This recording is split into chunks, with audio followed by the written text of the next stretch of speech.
let's get a good sharp slap sound.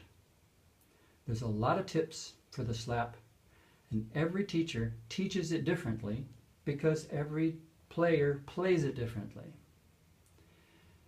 So I'm just going to give you all the tips I've learned, and you just take in and practice and play around and find out which ones suit you best, which ones help you the most. And I will definitely tell you which tips mean the most to me. All right, a lot of people create huge calluses by hitting the drum right here as they play, both the tone and the slap. I don't personally practice it that way because I don't want big calluses here. I have a lovely wife and I don't want her feeling calluses when I give her a massage. So what I do is I focus all my attention here for the tone and just right here for the slap. So that means several different techniques come to play. So when I'm playing the slap, I'm always going to make sure that this knuckle is not hitting here. Pain, pain, bad, bad. Avoid the wood underneath the skin. And always put your flesh there, not your knuckle. If you hit that right there, which I did as a beginner, probably for my first 6 months to a year, I kept doing it off and on. It made it really hard to practice and play afterwards because I was in so much pain. Don't do that. Bring your flesh up to the edge and the knuckle up over into the softer skin area. Now when you're playing the slap, I actually go in a little bit. That's not necessarily the rule for everyone. So many teachers teach it playing in exactly the same place because it's less energy they talk about, but I get clearer sound with the following tips. I only want to hit here, not here. So what does that mean? It means that this is not really resting there. There's a flipping motion that happens with the slap, so that I'm only hitting here, mainly these two. And that means that my wrist changes position.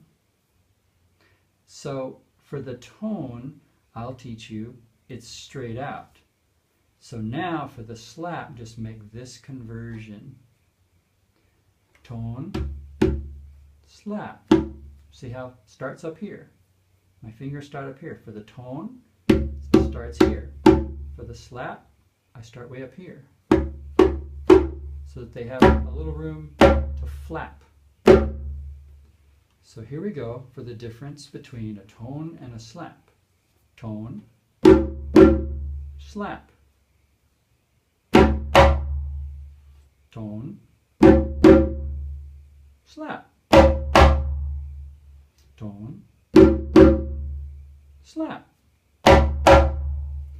So the slap is focused right here. Focus your energy. Put your energy into your fingertips. Focus about bringing your fingertips to the drum, like this. I'm going to show you from the side. My hands are like this for the slap, and like this for the tone. This for the slap, this for the tone. So, tone, slap, tone, slap.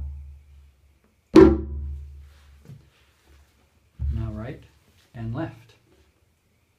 Make sure again, watch this knuckle. Put it in the fleshy area.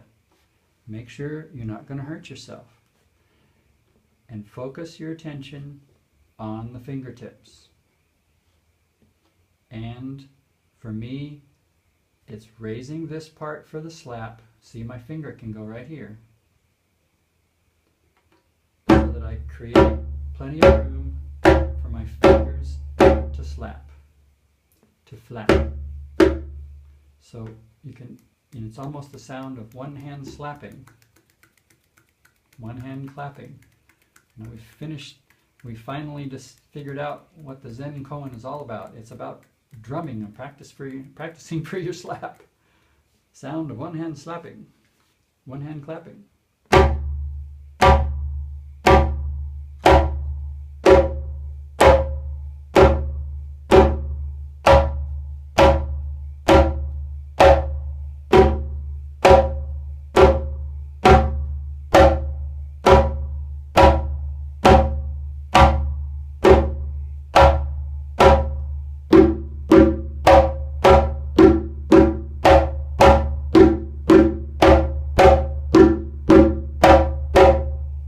Get the difference.